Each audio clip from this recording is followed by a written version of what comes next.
नमस्कार दोस्तों, आज हम पढ़ने जा रहे हैं कक्षा 10 की गणित अध्याय 5 प्रश्नावली 5.2। 5.2 में 10वें नंबर तक के क्वेश्चन हम आपको पढ़ा चुके हैं बच्चों। आज हम पढ़ेंगे 11वां नंबर क्वेश्चन। तो देखेंगे बच्चों प्रश्न। तो हमारा 11वां नंबर क्वेश्चन कह रहा है बच्चों कि एपी 3, 15, 27, 39 का कौन सा पद उसके 54वें पद से 132 अधिक होगा। तो मतलब इसमें बोला जा रहा है कि कौन सा पद, तो हमें नहीं पता है कौन सा पद है, तो हम मान लेंगे कि यनमा पद है। यनमा पद उसके 54वें पद से 132 अधिक होगा। तो चलिए आगे हम एपी लिखते हैं, इस क्वेश्चन को सॉल्व करते हैं बच्चों। 11वां नंबर क्वेश्चन तो देखेंगे बच्चों, एपी में हमें दिया गया है 3, 15, 27, 39 डैश डैश डैश। तो यहाँ ए बराबर क्या हो जाएगा बच्चों, 3 हो जाएगा। डी बराबर निकालना चाहेंगे तो 15 में 3 घटा दीजिए तो कितना आ जाएगा बच्चों, 12 आ जाएगा। अब हमें प्रश्न में पूछा गया है कि कौन सा पद 54वें पद से 132 होगा। तो हम यहाँ थोड़ा सा मान लेते हैं, माना कि यनवा पद 54वें पद से 132 अधिक होगा। हमने मान लिया ऐसा, ठीक है ना, कि यनमा पद होगा कि जो 54वें पद से 132 अधिक होगा। तो मतलब कौन सा पद 54वें पद से 132 अधिक होगा, मतलब यनमा पद जो है तो 54वें पद से 132 अधिक है। तो हम यहाँ लिखते हैं, देखिए यनमा पद मतलब ए एन और ए 54 हमने लिखा। तो यनमा पद इस पद से कितना अधिक है, 132 अधिक है। तो ए अधिक है ना बच्चों, तो हमें बराबर करने के लिए इसको 132 अधिक करना पड़ेगा। इस तरह से बच्चों, इस तरह से हमने अधिक कर लिया। तो ए एन है, तो ए एन का सूत्र हमें पता है बच्चों, यहाँ लिख लेते हैं, a plus n minus 1 into d होता है। ए 54 को हम लिख सकते हैं ए प्लस 53 डी प्लस 132। इस तरह से बच्चों अब आगे देखेंगे, यहाँ आप चाहें तो ए से ए काट सकते हैं, अभी काट ही लीजिए, ए से ए कट जाएगा। यहाँ एन माइनस 1 डी की जगह आप क्या लिखेंगे, 12 आ जाएगा बच्चों। यहाँ से 53 डी, तो डी की जगह हम क्या लिख सकते हैं बच्चों, गुणे यहाँ 12 कर लीजिए प्लस 132। अब देखिए गुणे में है तो बटे में चला जाएगा, लेकिन आगे इसको सॉल्व कर लीजिए थोड़ा। यहाँ आ जाएगा 12 3 36 की 6 हासिल 3, 12 पंचे 60, 60 3 63, ठीक है ना बच्चों। 12 3 36 की 6 हासिल 3, 12 पंचे 60, 60 3 63, फिर प्लस 132। तो 132 अभी नहीं जुड़ पाया ये, तो एन माइनस 1 इंटू 12 हम उतार दिए, तो एन माइनस 1। अब देखिए बच्चों, 6 2 8 हो जाएगा, 3 3 6 6 1 7, और ये जो 12 गुणे में था तो कहीं में चला जाएगा, बटे में आ जाएगा। तो यहाँ से एन माइनस 1 बराबर 12 पंचे 60, 12 छंग 72 हो जाएगा, 4 बचेगा, 12 चौक 48, 12 छंग 72 बच्चों, 12 छंग 72। तो यहाँ से आ जाएगा बच्चों 64। ये जो -1 है इस साइड चला जाएगा तो +1 हो जाएगा बच्चों। तो n बराबर आ जाएगा हमारे पास 65। ये देखिए 65 आ चुका बच्चों, मतलब यहाँ से 65वां पद ऐसा होगा जो 54वें पद से 132 से अधिक होगा। तो यहाँ लिख दीजिए, अतः 65वां पद 54वें पद से 132 अधिक होगा, और यही हमारा कहलाया जाएगा बच्चों आंसर सॉल्व दैट। ठीक है, चलिए अगले क्वेश्चन पर चलते हैं। अगला क्वेश्चन कह रहा है बच्चों, दो समांतर श्रेणियों का सर्वांतर समान है, यदि इनके 100वें पदों का अंतर 100 है तो इनके 1000वें पदों का अंतर क्या होगा। देखिए बच्चों, यहाँ पास दो समांतर श्रेणियाँ हमको दी हुई हैं, मतलब हमको मानना है ऐसा कि दो समांतर श्रेणियों का सर्वांतर क्या है, समान है। सर्वांतर जो है समान रहेगा। यदि इनके 100वें पदों का अंतर 100 है तो 1000वें पदों का अंतर क्या होगा बच्चों। चलिए इस क्वेश्चन को सॉल्व करते हैं। हमें 1000वें पदों का अंतर ज्ञात करना है और 100वें पदों का अंतर 100 दिया हुआ है। तो देखेंगे बच्चों, 12वां नंबर क्वेश्चन सॉल्व करते हैं। यहाँ पर सर्वप्रथम हम दो समांतर श्रेणी मानते हैं। माना कि दो समांतर श्रेणियां,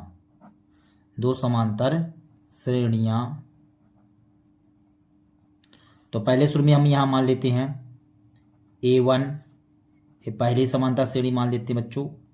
A1, A2, A3, A4, इसी प्रकार से डैश डैश डैश डैश कहाँ तक बच्चों, AN तक, ठीक है ना।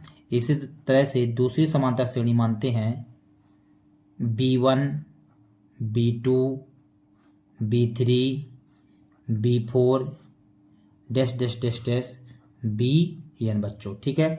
अब इसमें हमको बोला गया है कि इनका सर्वांतर समान है, मतलब दोनों श्रेणियों का सर्वांतर क्या है, समान है। तो हम यहाँ लिखते हैं दोनों समांतर श्रेणियों का दोनों AP का सर्वांतर समान है। तो हम यहाँ कह सकते हैं कि सर्वांतर बराबर D हो जाएगा। दोनों के लिए सर्वांतर क्या आ जाएगा, D मान लिए, ठीक है बच्चों। अब हमें यहाँ कहता है कि 100वें पदों का अंतर, इनके 100वें पदों का अंतर, ठीक है ना। तो मतलब इसका 100वां क्या कहलाएगा बच्चों, A100 कहलाएगा, और इसका 100 कहलाएगा B100 कहला जाएगा। अंतर कितना दिया गया, हमें 100 बोला है क्वेश्चन में, कहता है 100वें पदों का अंतर।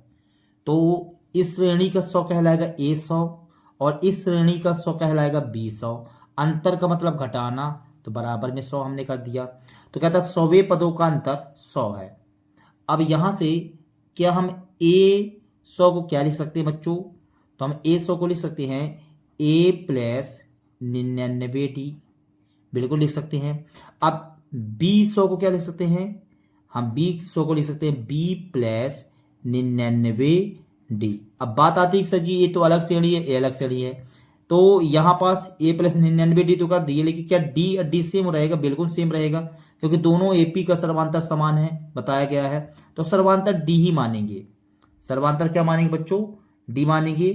तो यहाँ पास हमने D ही रहने दिया, ठीक है ना। अब यहाँ से देखेंगे A प्लस 99D माइनस अंदर प्रवेश करेगा तो माइनस B माइनस 99D हो जाएगा बच्चों। अब यहां से 99D प्लस का 99D अब माइनस का 99D क्या हो जाएगा, कट जाएगा। यहाँ बराबर में क्या लिखा हुआ है बच्चों, 100 लिखा हुआ है, ये लिख दिए 100। अब यहां से देखेंगे तो A माइनस B बराबर यहाँ कितना आ गया, 100 आ गया।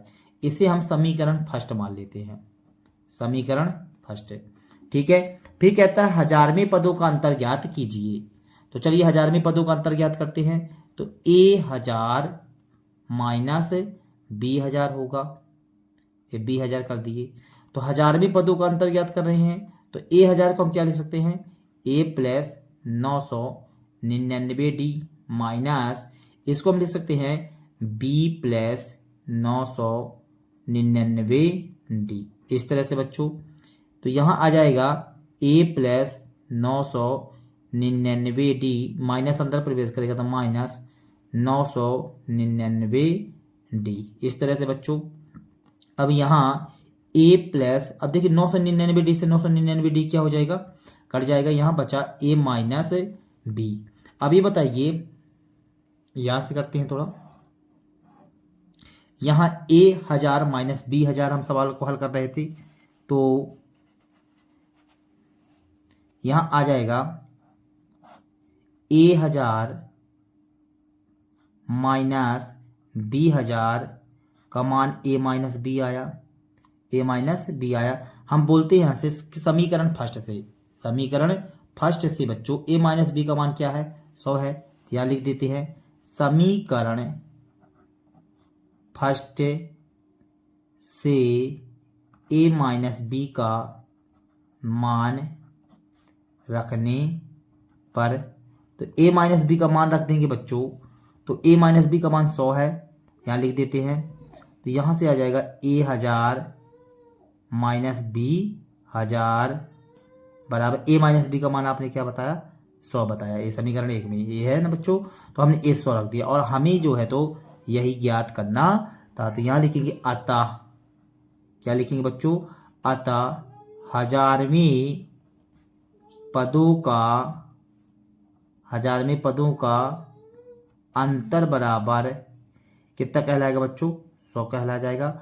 और यही हमारा कहला जाएगा बच्चों आंसर सॉल्व दैट। ठीक है, चलिए अगले प्रश्न की ओर चलते हैं। तो अगला प्रश्न कह रहा है बच्चों हमारा 3 अंकों वाली कितनी संख्याएं 7 से विभाज्य है। तो 3 अंकों वाली संख्याएं, ठीक है ना, तो 3 अंकों वाली संख्या कितनी संख्याएं जो है 7 से विभाज्य है। तो 3 अंकों वाली संख्या कहां से प्रारंभ होती है बच्चों, 100 से। 100 के पहले 2 अंक की संख्या होती है 99 और 10 से 99 तक 2 अंक की संख्याएं प्रारंभ होती हैं।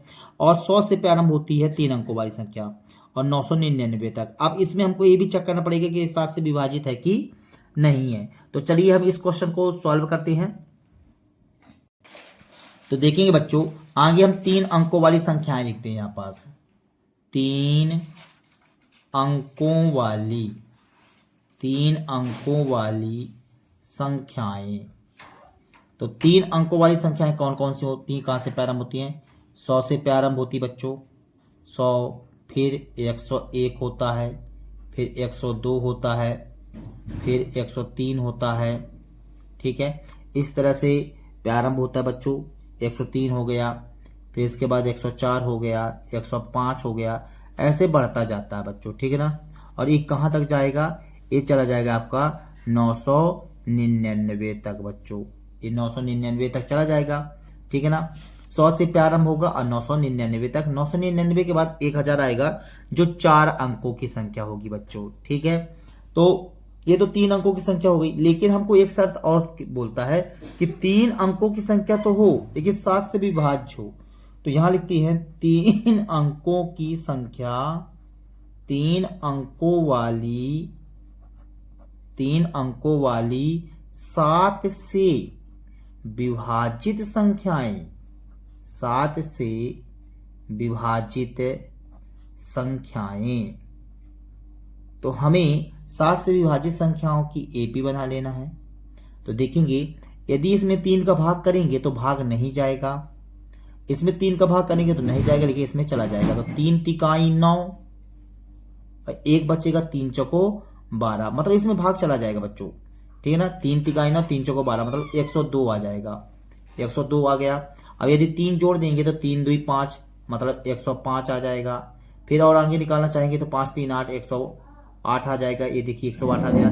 इसी तरह से ये कहां तक जाएगा, देखिए 999 से आगे आप नहीं जा सकते हैं और यहाँ 100 से नीचे नहीं जा सकते हैं। तो 999 में 3 का भाग करेंगे तो पूर्णता भाग चला जाएगा, 999 में भाग चला जाता है तो हम 999 लिख देंगे बच्चों।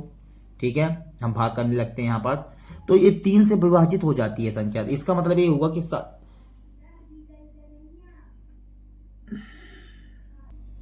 देखेंगे बच्चों हम 13 नंबर क्वेश्चन सॉल्व करते हैं। बोला गया 3 अंकों वाली संख्याएं, तो आगे हम लिखते हैं 3 अंकों वाली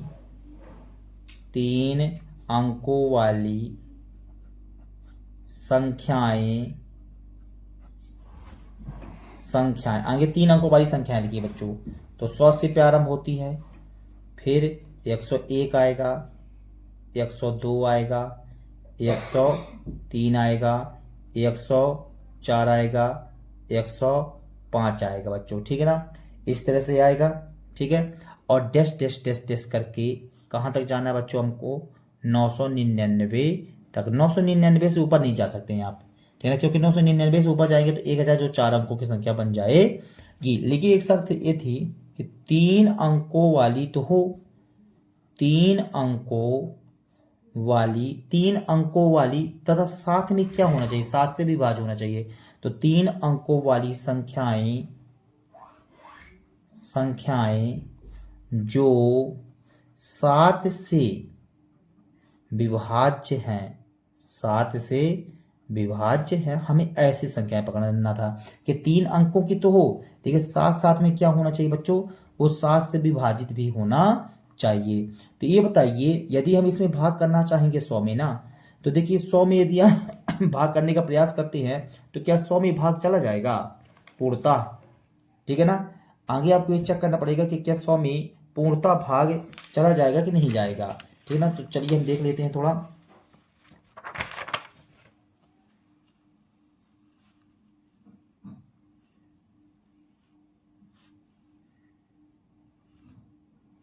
हाँ तो बच्चों देखेंगे आप, यहां बोला गया है कि 100 में क्या 7 का भाग चला जाएगा, तो 7 से भाग कर लेते हैं। 7 एक कम 7, 10 में 7 जाएगा 3, जीरो उतार दो बच्चों।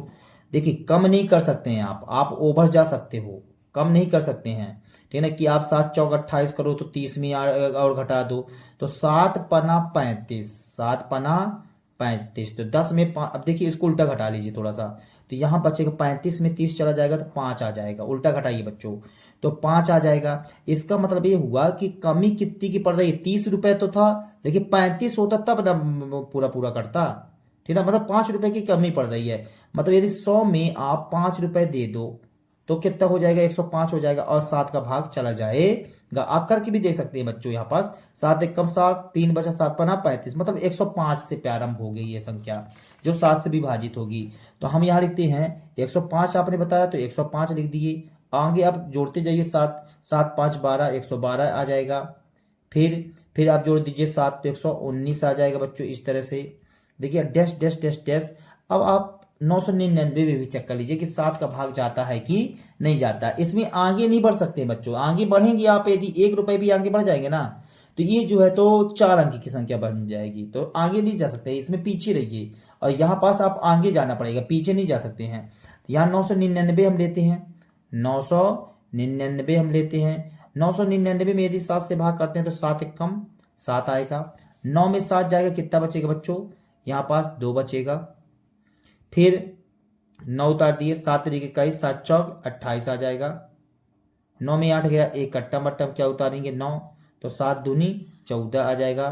तो 9 में 4 गया, 5 कट्टम बट्टम। देखिए बच्चों यहाँ 5 ओवर हो रहा है, यदि 5 एक कम होता ना तो पूरा पूरा भाग चला जाता, तो 5 ओवर हो रहा है, तो चलिए हम घटा लेंगे। 999 में हमने 5 कम कर दिया, तो 9 में 5 गया 4, 9 9, 994 में आपका 7 से भाग चला जाएगा। देखिए 7 एक कम 7, फिर 2 बचा तो ये 29 हो जाएगा, तो 7 चौक 28, एक बचा, फिर 7 दूनी 14, मतलब 994 आएगा लास्ट में। तो हम यहाँ लिख ही देते हैं, लास्ट में आएगा हमारा 994, ये 994 आ गया बच्चों, ठीक है ना। इस तरह से हमारे पास 3 अंकों वाली संख्या जो 7 से विभाज्य, ये हमको संख्याएं प्राप्त हो गई, और ये बन गया हमारा एपी, ये बन गया बच्चों हमारा एपी बन गया। तो हम यहाँ से कहना चाहेंगे कि ए बराबर कितना है, ए बराबर है हमारे पास 105, ये देखिए बच्चों। और यहाँ से डी निकालना चाहेंगे तो 112 में 105 जाएगा तो हमारा 7 ही आएगा, क्योंकि 7 से तो वैसे ही गुणज है ये। तो डी बराबर आ जाएगा हमारे पास है कितना आ जाएगा बच्चों, 7, ये लिख दिए 7, 112 में 105 जाएगा 7 आएगा। अब एक क्या दिया हुआ है 994, ये अंतिम पद दिया हुआ ए एन बराबर 994, 994। अब देखिए बच्चों ए एन का सूत्र लगा दीजिए, a plus n minus 1 into d बराबर 994। ए का मान कितना है 105 लिख दिए बच्चों, plus n minus 1 into d की जगह हम कर देंगे 7 बराबर 994, इस तरह से बच्चों। तो यहाँ से आ जाएगा एन माइनस 1 इंटू 7 बराबर 994, 105 इस साइड आ जाएगा, माइनस 105 हो जाएगा बच्चों, ठीक है। अब आगे एन माइनस 1 बराबर 14 में 5 जाएगा, 9 बचेगा, इसकी यहाँ से इसमें जुड़ जाएगी, 1 हो जाएगा, 4 में 1 जाएगा 3, और 9 में 1 जाएगा बच्चों, कितना बचेगा 8। अब देखिए एक गुणे में है तो कहीं में चला जाएगा, सॉरी -1 है तो इस साइड, अभी आप इसको बटे में भेज दीजिए, ये 7 को ये बटे में भेज दिए बच्चों, ठीक है ना। अब यहाँ पास भाग करेंगे यदि तो 7 एक कम 7 आ जाएगा, ठीक है, एक बचा, 7 दूनी 14 ज़्यादा हो जाएगा तो 7 एक कम 7 आ जाएगा। यहाँ 6 बचा। फिर से करिए बच्चों, 7 एक कम 7, ठीक है ना। तो 7 एक कम 7 हुआ यहाँ पास, तो 1 बचा, ठीक है ना। फिर यहाँ पास 7 दूनी 14, 6 बचेगा।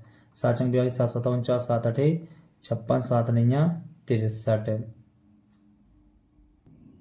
देखिए बच्चों यहाँ थोड़ा मिस्टेक हो चुका है, ये 994 लिखा हुआ है, ठीक है ना। यहाँ पास आप 994 लिख लीजिए, ये 2 का हो चुका है, तो 994 है।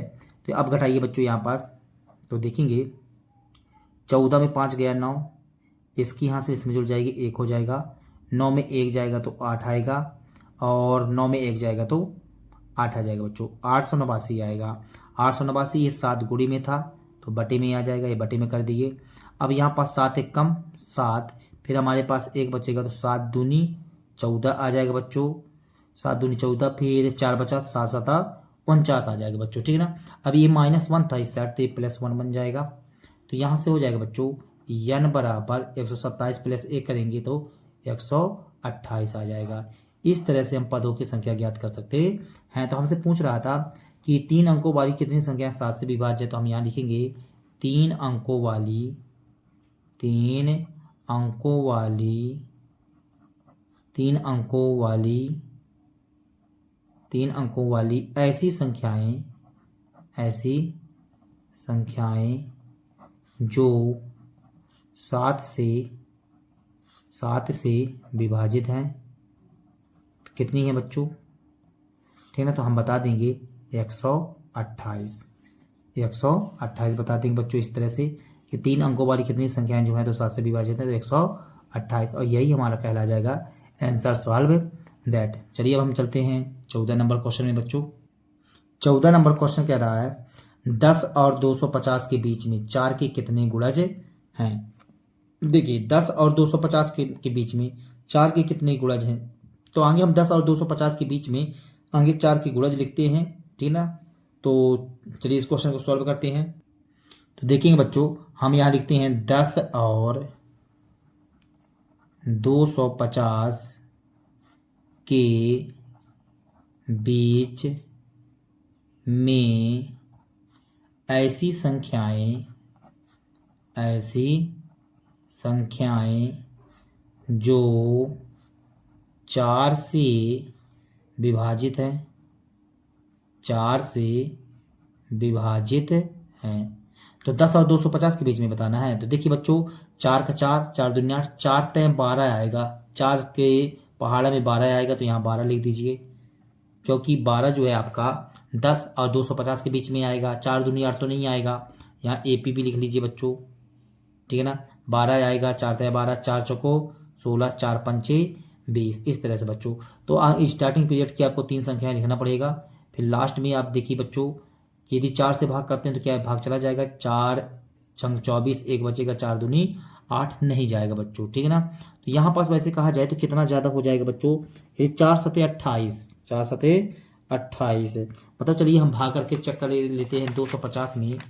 250 में आप क्या करिए, यहाँ पास 250 में 4 से भाग करिए, तो 4 छंग 24 हो जाएगा, 5 में 4 जाएगा 1, फिर यहाँ पास कट्टम बट्टम 0, 4 दूनी 8। अब देखिए 10 में 8 जाएगा तो 2 आएगा, मतलब यहाँ 2 रुपये ज़्यादा हो रहा है। तो जब 2 रुपये ज़्यादा हो रहा है तो 250 में 2 चला जाएगा, तो कितना बचेगा बच्चों, 248। ये लिख दिया हमने 248। अब यहाँ से A बराबर 12 कहलाया जाएगा बच्चों, और D बराबर 16 में 12 जाएगा तो कितना बचेगा, 4 कहलाएगा, और AN मतलब अंतिम पद कितना है, 248। हमें पदों की संख्या बताना है, पदों की संख्या मतलब कितने, 4 के कितने गुणज हो गए। तो यहाँ पास हम लिखते हैं AN बराबर 248 है, तो सूत्र हो जाएगा A + n - 1 × D बराबर 248। इस तरह से बच्चों, तो A का मान क्या है, 12 है, ये 12 लिख दिए। फिर प्लस n का मान क्या है बच्चों, हमें नहीं पता है, -1, D का मान कितना है, 4 बराबर 248। इस तरह से हमने लिख दिया। तो यहाँ से आ जाएगा n - 1 × 4 बराबर 248। 12 इस साइड जाएगा तो -12 हो जाएगा। तो n - 1 × 4 बराबर 8 में 2 जाएगा तो 6, 4 में 1 जाएगा तो 3, 236 आ जाएगा बच्चों, इस तरह से, ठीक है ना। तो यहाँ से आएगा n - 1 बराबर 236 बटे 4 हो जाएगा बच्चों। तो कितना आ जाएगा, यहाँ पास भाग करेंगे तो 4 पंचे 20 और 4 9 36 आ जाएगा। तो n बराबर आ जाएगा 59 प्लस 1, ए -1 इस साथ ट्रांसफर हो गया तो +1 हो गया बच्चों। तो यहाँ से n बराबर आ गया हमारे पास है 60। ये 60 आ चुका है बच्चों।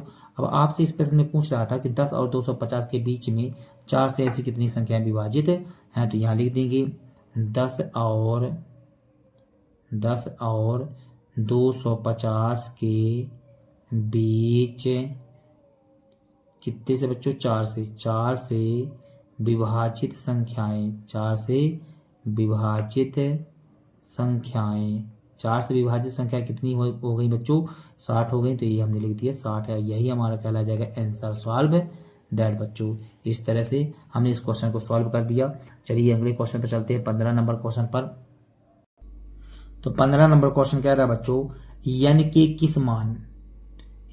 किस मान के लिए दोनों समांतर श्रेणियों 63, 65, 67 और 3, 10, 17 के 91 पद बराबर होंगे। मतलब देखिए यहाँ पास कोई ना कोई ऐसा पद होगा, क्योंकि देखिए ये 63, 65, 67, यहाँ 3, 10, 17 इस श्रेणी में ज़्यादा गैपिंग है और इस श्रेणी में कम गैपिंग है। मतलब कहीं ना कहीं जाकर के ये 3, 10, 17 वाली इस श्रेणी को प्राप्त कर लेगी। तो हमसे क्वेश्चन में यही बोला गया कि कौन से पद में इन दोनों श्रेणियों का मान बराबर होगा। तो चलिए आगे हम दोनों समांतर श्रेणियां लिख लेते हैं, तो उसके हिसाब से काम करते हैं। तो देखेंगे बच्चों, हमने पहली एपी लिख लिया 63, 65, 67, फिर दूसरी एपी दिया गया 3, 10, 17। तो कौन सा पद ऐसा होगा जो ये आपस में बराबर होंगे। तो यहाँ से हम देख रहे हैं कि a बराबर 63 है, a बराबर 63, और यहाँ से यदि d निकालते हैं तो d बराबर आ जाएगा 65 माइनस 63, बराबर में कितना आ जाएगा बच्चों, यहाँ पास है 2 आ जाएगा। अब देखिए यहाँ पास भी आप इसको थोड़ा सा चेंजेस करके लिखिए, इसको हम लिख लेते हैं a1 ऐसा करके लिख लिया हमने, ठीक है ना। तो a1 कहला जाएगा, या कि फिर इसको b1 से भी पैदा से कर सकते हैं आप, ठीक है ना। तो b1 कर लीजिए, ये b कर लिया हमने कि b बराबर 3 और ये आ जाएगा d1 बोल दो इसको। तो d1 बराबर 10 माइनस 3 यदि निकालते हैं तो कितना आ जाएगा, 7 आ जाएगा बच्चों, ठीक है ना। इस तरह से तो ये कहता है कि कौन से पद में दोनों श्रेणियों का मान बराबर होगा। तो हम यहाँ लिखते हैं माना कि 91 पद में दोनों श्रेणियों का मान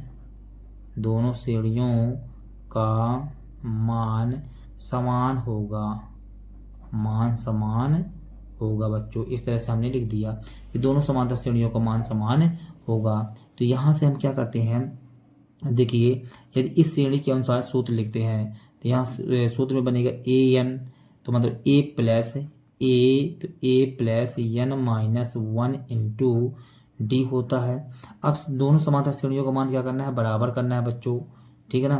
तो हमने यहाँ पास सूत्र दोनों के स्टाइल से लिख दिया कि a एक सूत्र a लग जाएगा, और यहाँ पास देखिए b की जगह आप a की जगह b कर दीजिए, bn माइनस 1 इंटू डी। तो डी तो यहाँ d1 लिख लीजिए, ये हमने d1 लिख लिया, ठीक है ना, जिस हिसाब से हमने माना है। तो यहाँ से a बराबर क्या है, 63 आ जाएगा बच्चों।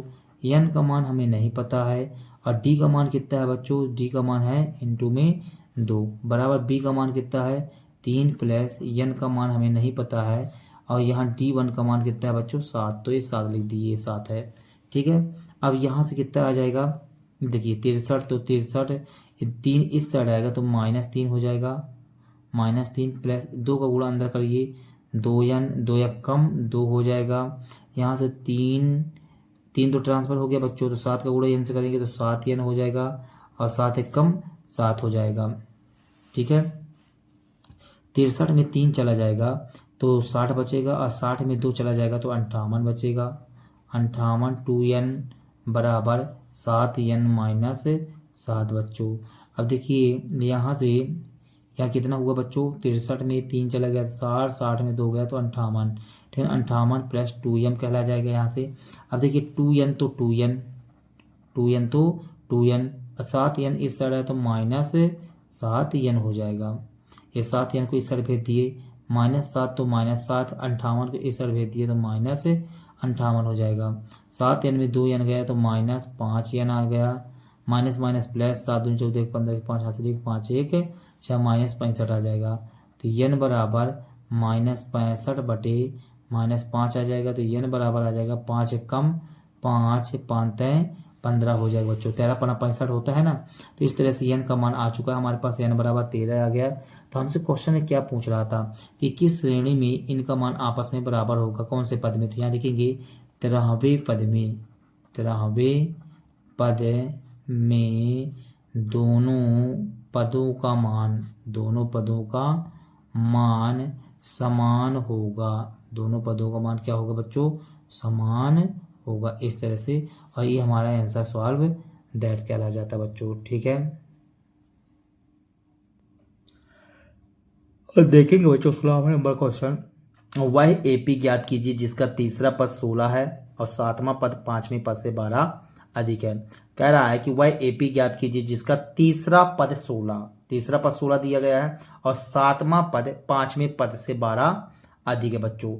चलिए हम वह एपी निकाल लेंगे और एपी निकालने के लिए हमें 3 पदों की आवश्यकता होती है, हम 3 पद भी निकाल लेंगे बच्चों। तो देखेंगे 16 नंबर क्वेश्चन, हमें कह रहा है कि वह एपी ज्ञात करना है। तो तीसरा पद दिया गया, तो तीसरा पद का मतलब हो जाएगा A3 बराबर 16। हमने तीसरा पद दिया हुआ बच्चों, ठीक है ना। तो A3 बराबर 16 हो जाएगा और A3 को हम लिख सकते हैं A+2D बराबर में 16 बच्चों, ठीक है ना। अब आप इसको समीकरण फर्स्ट दे लीजिए, ये समीकरण हमने फर्स्ट दे लिया बच्चों, ठीक है। अब हमको आगे प्रश्न में पूछा गया है, कहता है कि सातवां पद मतलब A7, सातवां पद 5वें पद से मतलब A5 हो जाएगा। सातवां पद 5वें पद से 12 अधिक है, A12 अधिक है ना बच्चों। तो 12 अधिक हमको इसको करना पड़ेगा, इस तरह से बच्चों, ठीक है ना। तो मतलब 12 अधिक तो ये है, तो बराबर करने के लिए इसको हमको क्या करना पड़ेगा, 12 अधिक करना पड़ेगा, इस तरह से। तो A7 की जगह हम क्या लिख सकते हैं, तो A7 की जगह आएगा A+6D बराबर A5 की जगह A+4D प्लस 12A आ जाएगा। A से A क्या हो जाएगा बच्चों, कट जाएगा। तो यहाँ से 6D माइनस 4D बराबर 12 हो जाएगा, ठीक है बच्चों। अब देखिए आगे,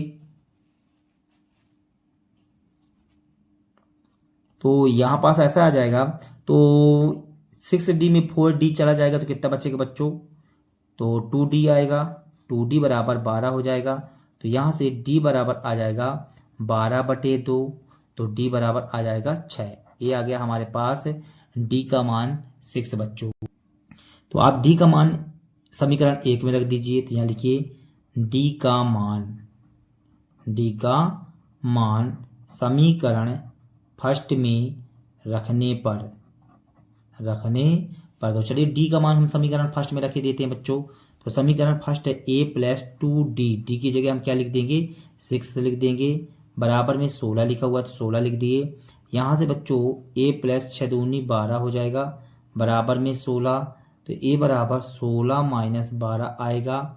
तो A बराबर 16 में 12 जाएगा तो 12 4 16, A का मान आ गया 4। देखिए A का मान आ गया, D का मान आ गया। आप चाहे जौन सा पद लिख सकते हैं। तो यहाँ पास हम लिखते हैं, देखिए AP हमारी बन जाएगी, AP बराबर पहला पद 4 कहलाएगा। फिर दूसरा पद, तो देखिए 4 में 6 जोड़ेंगे तो 6 4 10 हो जाएगा। तीसरा पद ज्ञात करेंगे तो 10 में 6 जोड़ दीजिए तो क्या आ जाएगा, 16 आ जाएगा। इस तरह से बच्चों हमारा AP तैयार हो जाएगा और यही हमारा कहला जाएगा आंसर सॉल्व दैट। हमसे AP पूछ रहा था, समांतर श्रेणी पूछ रहा था, इस तरह से हमने कर लिया है, ठीक है बच्चों। देखेंगे 17 नंबर क्वेश्चन। 17 नंबर क्वेश्चन कह रहा है कि AP 3 8 13 डैश डैश डैश 253 में अंतिम पद से 20वां पद ज्ञात कीजिए। अच्छा क्वेश्चन बच्चों, हमसे इस श्रेणी का अंतिम पद से 20वां पद बताना है। तो हम एक काम करेंगे कि अंतिम से ही हम श्रेणी तैयार कर लेंगे और फिर हम जो है तो 20वां पद निकाल लेंगे। तो चलिए इस क्वेश्चन को सॉल्व करते हैं। तो देखेंगे बच्चों AP बराबर 3 8 13 डैश डैश डैश डैश 253 दिया हुआ है।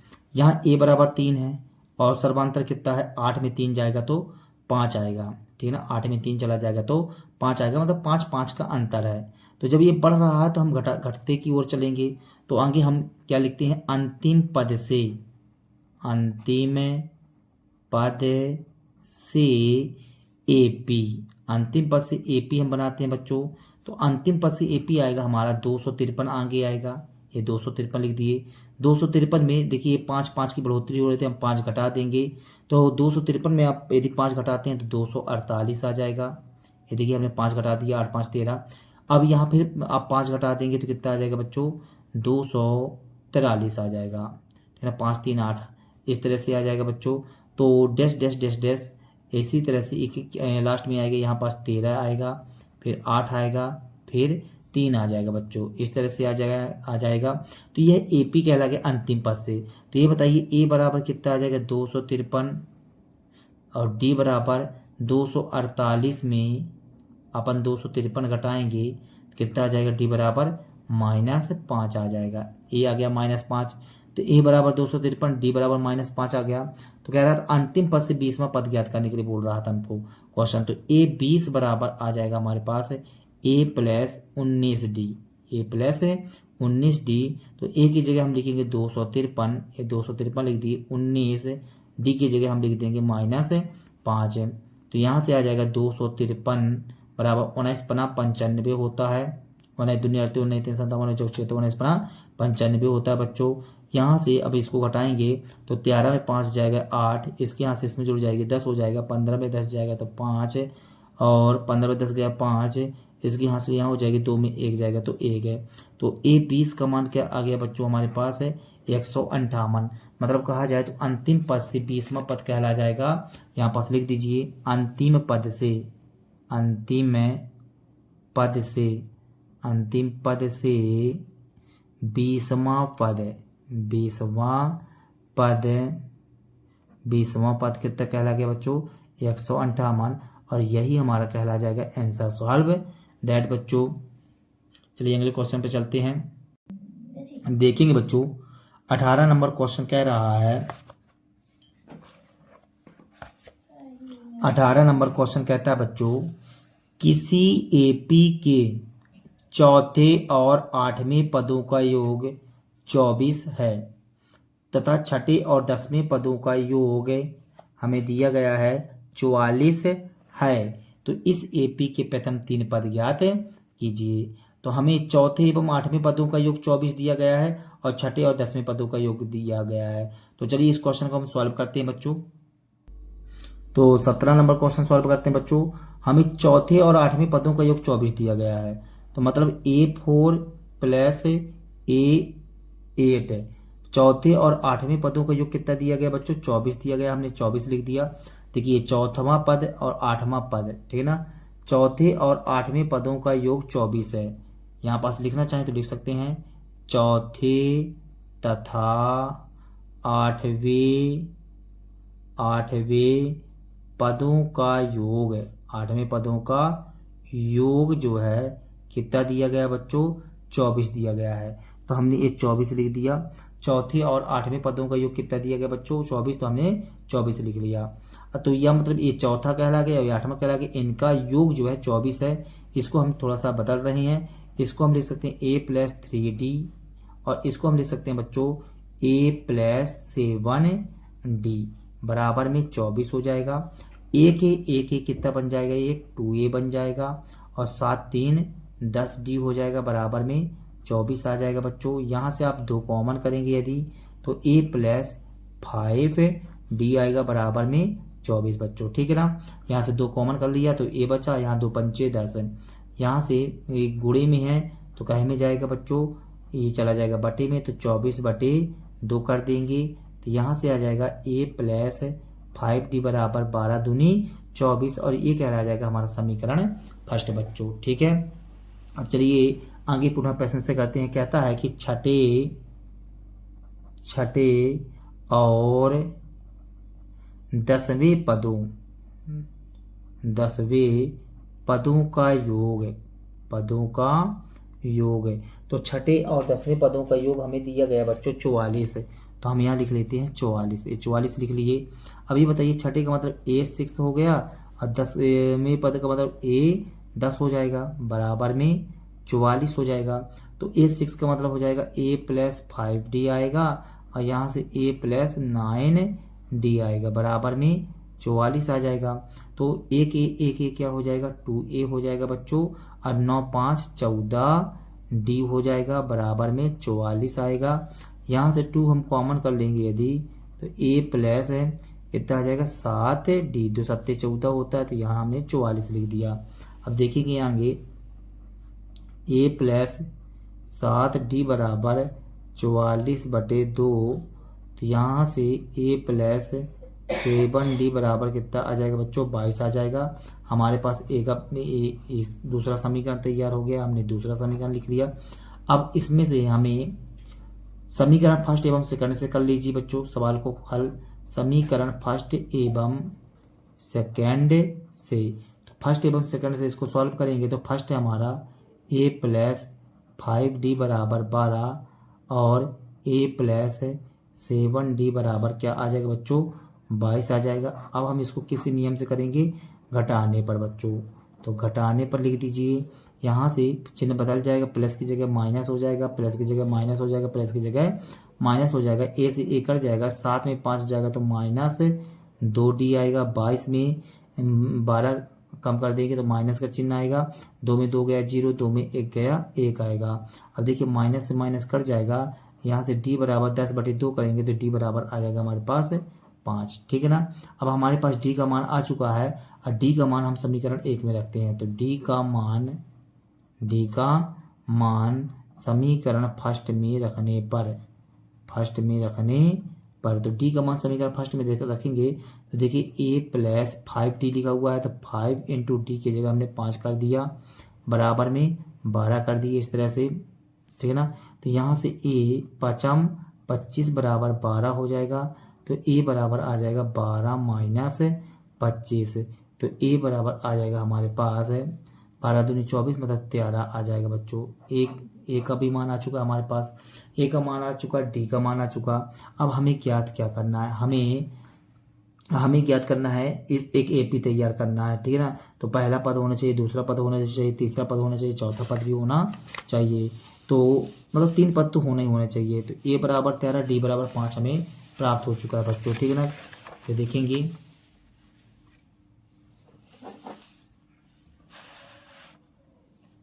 तो हम यहाँ लिख लेते हैं बच्चों, a बराबर 13 प्राप्त हुआ है, a बराबर 13, और d बराबर क्या प्राप्त हुआ था बच्चों, माइनस का 5 प्राप्त हुआ, क्या 5 प्लस का 5 प्राप्त हुआ है, a प्लस का 5, ये हमने इस तरह से लिख दिया। a बराबर 13 और d बराबर 5 प्राप्त हो गया। अब इसमें क्या बोल रहा है कि प्रथम 3 पद ज्ञात कीजिए, तो प्रथम पद तो दिया है, अब दूसरा पद है हम यहाँ पास निकाल लेते हैं। तो a2 बराबर हो जाएगा a प्लस डी, तो a की जगह हमने कर दिया 13 प्लस 5, तो 13 5 18 आ जाएगा। a किसका मान आ गया, a2 का मान आ चुका बच्चों, ठीक है ना। अब हम a3 का मान भी निकाल लेते हैं, तो a3 बराबर आ जाएगा a प्लस 2d। तो a का मान क्या है बच्चों हमारे पास है, a का मान आपने 13 बताया, 2 गुणे d का मान कितना है बच्चों, a हमने 5 लिख दिया। तो यहाँ से 13 प्लस 5 दूनी 10, तो कितना आ जाएगा 23 आ जाएगा बच्चों। a किसका मान आ गया, a3 का मान, तो a3 का मान भी हमने ज्ञात कर लिया। अब चलिए हमको क्या बताना था, AP बताना था। तो यहाँ लिखेंगे AP बराबर हमारे पास आ गया 13 18 और 23, 23 18 23 डैश डैश डैश, और यही हमारा कहलाया जाएगा बच्चों आंसर सॉल्व दैट। चलिए अगले क्वेश्चन की ओर चलते हैं बच्चों। देखेंगे बच्चों अब 19 नंबर क्वेश्चन कह रहा है, सुब्बा राव ने 1995 में 5,000 रुपए के मासिक वेतन पर कार्य आरंभ किया और प्रत्येक वर्ष 200 रुपए की वेतन वृद्धि प्राप्त की। किस वर्ष में उसका वेतन 7,000 रुपए हो जाएगा। तो देखिए बच्चों, सुब्बा राव ने 1995 में 5,000 मासिक वेतन पद कार्य आरंभ किया, मतलब इसका प्रथम पद 5,000 बन जाएगा, और इसका प्रत्येक वर्ष जो है 200 रुपए की वेतन वृद्धि प्राप्त की, ठीक है ना। मतलब हर वर्ष 200 रुपए वेतन बढ़ता है, तो किस वर्ष इसका वेतन जो है तो 7,000 हो जाएगा। तो चलिए हम इस क्वेश्चन को सॉल्व करते हैं बच्चों। तो यहाँ लिखते हैं बच्चों 19 नंबर क्वेश्चन, 1995 में सुब्बा राव, तो आगे बताइए प्रथम वर्ष का वेतन, प्रथम वर्ष का वेतन, इसको हम ए से प्रकट कर सकते हैं। तो प्रथम वर्ष का वेतन हुआ बच्चों 5,000 रुपये, ये हमने लिख दिया 5,000 रुपये। और इसके वेतन हर वर्ष, प्रत्येक वर्ष वेतन में वृद्धि, प्रत्येक वर्ष वेतन में वृद्धि, तो इसको हम डी से प्रकट करेंगे। कितने रुपए की वृद्धि हो रही है बच्चों? 200 रुपए की। तो कह रहा क्वेश्चन किस वर्ष इसका वेतन 7,000 रुपये हो जाएगा। तो माना कि 90वें वर्ष इसका वेतन 7,000 रुपये हो जाएगा। हमने ऐसा मान लिया। तो देखेंगे, तो 90वें वर्ष का मतलब ए एन बराबर 7,000 हो जाएगा बच्चों, ए एन बराबर 7,000। तो यहाँ से ए एन का सूत्र हमें पता है, तो a plus n minus 1 into d बराबर 7,000 रुपये। ये कर दिए बच्चों। अब देखेंगे ए का मान 5,000 था, ये 5,000 लिख दिए, प्लस एन की जगह हमें ज्ञात करना है, डी की जगह हम क्या लिख देंगे बच्चों? 200 रुपये, ये 200 लिख दिए, यहाँ 7,000। 5,000 को ट्रांसफर कीजिए इस साइड, तो यहाँ से एन माइनस 1 बचा और 200 बचा बच्चों, बराबर में 7,000। 5,000 ट्रांसफर हुआ तो माइनस का 5,000 हो जाएगा। यहाँ से देखिए 7,000 में 5,000 चला जाएगा तो 2,000 बचेगा बच्चों, और ये 200 गुणे में है तो कहीं में आ जाएगा बटे में, यहाँ बचा एन माइनस 1। ठीक है बच्चों। अब देखेंगे आगे, ये डबल जीरो से डबल जीरो कट जाएगा, एक कट जाएगा तो यहाँ आ जाएगा एन माइनस 1 बराबर 10 दूनी 20, इसको काटेंगे तो 10 आ जाएगा, एन बराबर 10 प्लस 1 हो जाएगा, तो एन बराबर हो जाएगा 11, ये 11 आ गया। मतलब कहा जाए तो इसका 11वें वर्ष इसका वेतन जो है तो 7,000 हो जाएगा। तो किस वर्ष में इसका वेतन 7,000 हो जाएगा? तो हम यहाँ लिखेंगे 11वें वर्ष, यहाँ लिख दीजिए बच्चों 11वें वर्ष इसका वेतन 7,000 रुपये हो जाएगा। और यही हमारा कहला जाएगा बच्चों आंसर सॉल्व दैट। चलिए अगले क्वेश्चन में चलते हैं। 20 नंबर क्वेश्चन कह रहा है बच्चों, रामकली ने किसी वर्ष के प्रथम सप्ताह में 50 रुपए की बचत की और फिर अपनी साप्ताहिक बचत 17.5 बढ़ाती गई। यदि 90वें सप्ताह में उसकी साप्ताहिक बचत 207.50 रुपये हो जाती है तो यह ज्ञात कीजिए। मतलब कौन से सप्ताह में, ये हमसे पूछा जा रहा है बच्चों, ठीक ना। तो प्रथम सप्ताह में 50 रुपये की बचत की, फिर अपनी साप्ताहिक बचत जो है 17.5 बढ़ाती गई, ठीक है ना बच्चों। तो हमसे पूछ रहा है, मतलब ये प्रथम सप्ताह की बचत 50 रुपये, डी 17.5 आ जाएगा, और ए एन का मान दिया 207.50 रुपये, तो एन का मान ज्ञात करना है। तो चलिए बच्चों इस क्वेश्चन को सॉल्व करते हैं। तो लिखा हुआ है क्वेश्चन 20 नंबर में, प्रथम सप्ताह में बचत, यहाँ लिखते हैं बच्चों प्रथम सप्ताह में बचत। तो प्रथम सप्ताह में बचत कितना है बच्चों? 50 रुपये, ये हमने लिख दिया 50 रुपये, ठीक है। अब इसमें बोलता है साप्ताहिक बचत, साप्ताहिक, इसको ए से प्रकट कर लो बच्चों, ऐसे साप्ताहिक बचत कितना है? साप्ताहिक बचत डी बराबर 17.50 पैसे, 17.5 रुपये बढ़ाती जा रही है, 17.50 मतलब। फिर बोल रहा है कि 90वें सप्ताह बाद इसकी साप्ताहिक बचत कितनी हो जाती है? 90वें सप्ताह बाद साप्ताहिक बचत मतलब ए एन बराबर कितना हो जाता है बच्चों? 207.50 रुपये, ठीक बच्चों, इतना हो जाता है।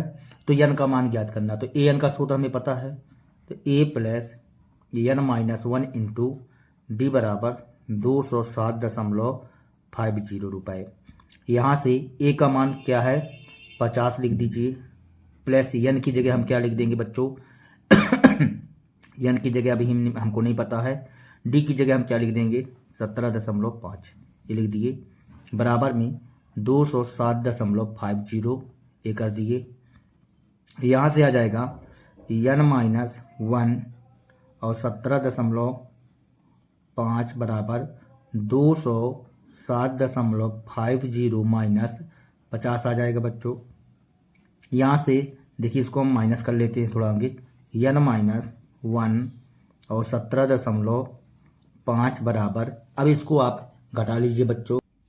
तो यहाँ देखिए 50 में 0.50 है तो 50 आ जाएगा, 7 में 0 गया 7, 10 में 5 गया 5, इसके यहाँ से इसमें जुड़ जाएगी 157.50 आ जाएगा बच्चों, ठीक ना। अब एक गुणे में है तो बटे में चला जाएगा, तो n-1 बराबर आ जाएगा 157.50 बटे 17.5। चलिए इसको हम काट लेते हैं, थोड़ा सा अलग से काट लेते हैं बच्चों रफ में। तो यहाँ लिखा हुआ है 157.50, 157.50 बटे में 17.5, ये हमने कर लिया 17.5, ठीक है ना बच्चों। अब देखिए ये 17.5 है तो इसको हम चाहें तो 0 भी बना सकते हैं, यहाँ पास इस तरह से ये 0 बना सकते हैं, कोई दिक्कत नहीं है। तो यहाँ पास आ जाएगा 157.50 था तो इसको हमने 50 बना दिया। इस दशमलव के पहले एक दशमलव के बाद जितने अंक होते हैं उतने बच्चों 0 रखा जाता है, ठीक ना। गुणे यहाँ पास जो है तो यहाँ पास आ जाएगा 17.50 गुणे ऊपर 100 आ जाएगा, 100 से 100 कट जाएगा बच्चों, 1 0 से 1 0 कट जाएगा, 5 से काटते हैं इसको थोड़ा सा, तो 5 तय 15 5 25, इसको 5 से काटेंगे तो 5 तय 15, 5 1 कम 5, 2 बचा 5 25, 315 बटे 35 आ गया यहाँ पास, 315 बटे 35, यहाँ पास 5 छक्का 30, फिर 5 तय 15 और 5 सते 35 आ जाएगा बच्चों, ठीक है। और 7 नहीं है 63, मतलब सब मिलाकर काटने पर 7 नहीं है 63 आ गया ना बच्चों, तो 9 आया। तो इसको हम काटेंगे यदि, तो इसको काटने पर हमारा कितना आ जाएगा 9 आ जाएगा बच्चों, ठीक है। तो n-1 बराबर आ गया 9 हमारे पास। अब देखेंगे यहाँ से तो n-1 उस साइड चला जाएगा, तो यहाँ से आ जाएगा 9 + 1, तो n बराबर आ जाएगा 10। और हमें n का मान बताना था, तो हमसे क्वेश्चन पूछा जा रहा था कि n ज्ञात कीजिए, तो यहाँ लिखेंगे n बराबर 10 वर्ष, और यही हमारा कहला जाएगा बच्चों आंसर सॉल्व दैट। इस तरह से आपकी प्रश्न बड़ी समाप्त हो जाती है बच्चों, ठीक ना। यदि हमारे वीडियो आप लोगों को पसंद आए हो तो कृपया हमारे चैनल को सब्सक्राइब कीजिए, लाइक कीजिए एवं शेयर कीजिए बच्चों, ठीक ना। तब तक के लिए जय हिंद बच्चों।